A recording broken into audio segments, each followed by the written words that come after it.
This is Chris. How are you? And he's an auto mechanic. I wouldn't say which brand. If he doesn't want to say it, I won't say it.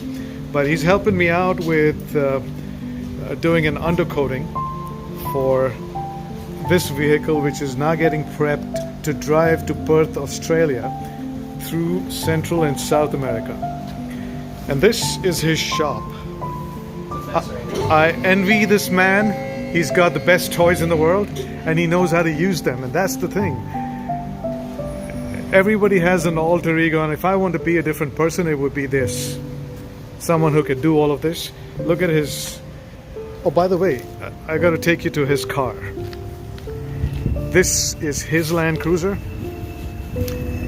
It's shining. It's clean. And he's got what it takes to go off on a long drive like I do. Of course, he's got the trasheroo. He's got the extra fuel. He's got the gun cases on top, the max tracks. This is beautiful. I like that.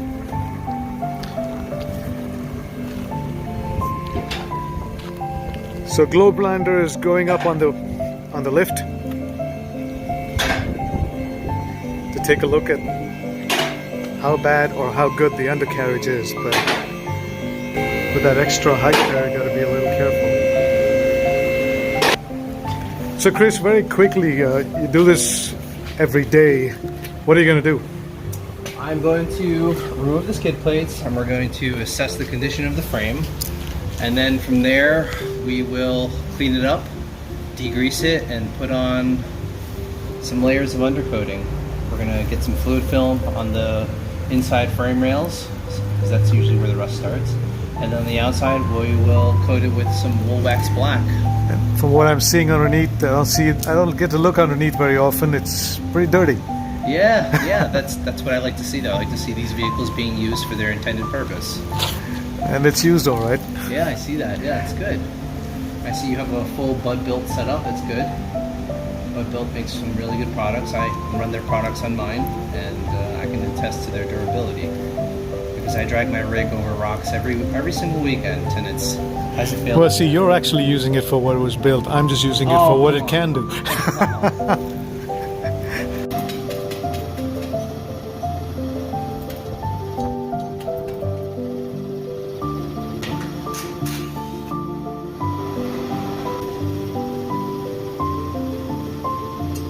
All the Baja mud.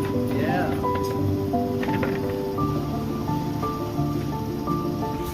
So what Chris is now going to do is put some soap water and let it sit for it to get cleaned up.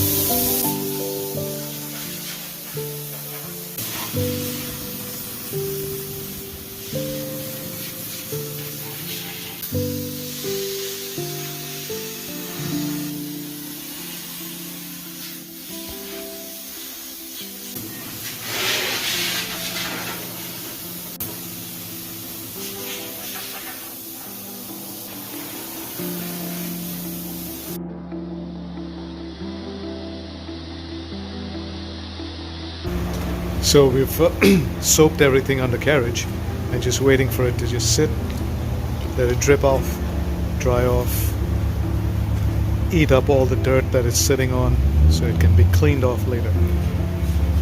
What we're doing with Globelander is that we're putting an undercarriage coating so that it weathers, well, weather. We don't know what weather we're going to encounter, salt on the road, because if it's snowing, you know, all of that creates rusting. So we're trying to protect it. It's an investment. This vehicle is an investment by any standard, and you always protect your investment. So that's what's going on there. And Chris here is helping me do that. He does a fabulous job. A lot of people come here to get it done. And I also heard from some people who did. So word of mouth is the best.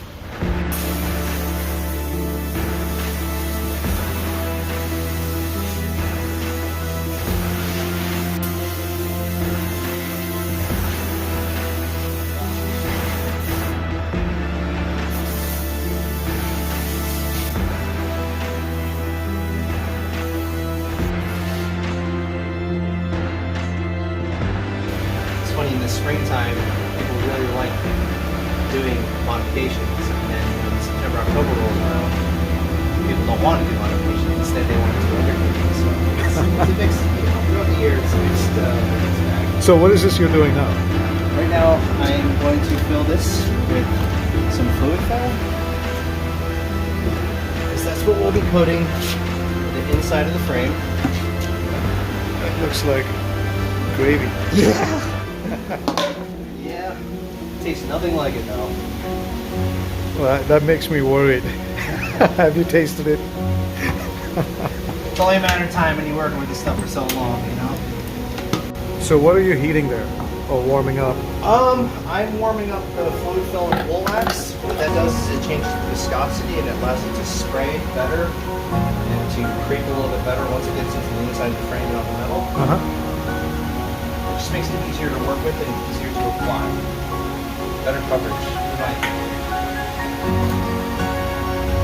So while that's warming up, I'm going to dry the frame off. And we'll give it another visual now that there's no mud on it. Make sure you're ready for your trip. These Dobinson bull bars are about 3 years old or less than, 2.5 years old, and look at what happens to them. Delaminating rust. It's pretty bad. And I've never seen this happen with any of the ARBs that I do have, so a lesson learned. If they're going to compete in this market, Dobinsons, I guess you guys have to do a lot better with your powder coating. And You see, yeah. I thought some of this was dirt, but it's not. nope, it's rust.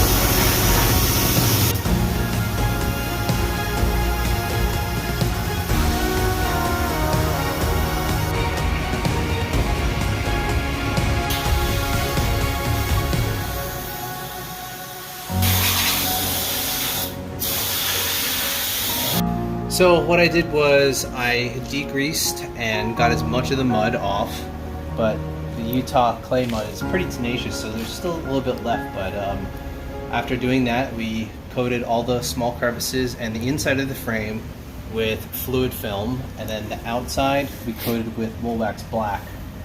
And the reason why we do that is because wool wax black is a little bit thicker than the fluid film, so it stays a bit longer and it's more resistant to wash down, especially in the areas like the rear axle where it's going to have more wash down than the inside of the frame. Mm-hmm. So, and the wool wax black looks nice once it starts gaining a little bit of road grime on the surface and turning from a gloss black to a matte black. I think it looks great after a while.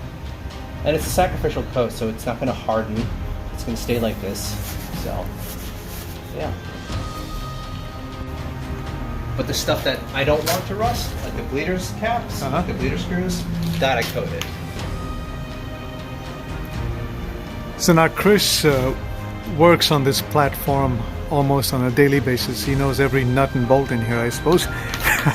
Yeah. So well, that gives him the advantage of knowing what to do. I tear my suspension down every weekend after beating it up, so. It must be nice to know how to do it. Well, Chris, I think you were really a trooper to fit me in. I know you're a busy guy with this. Yeah.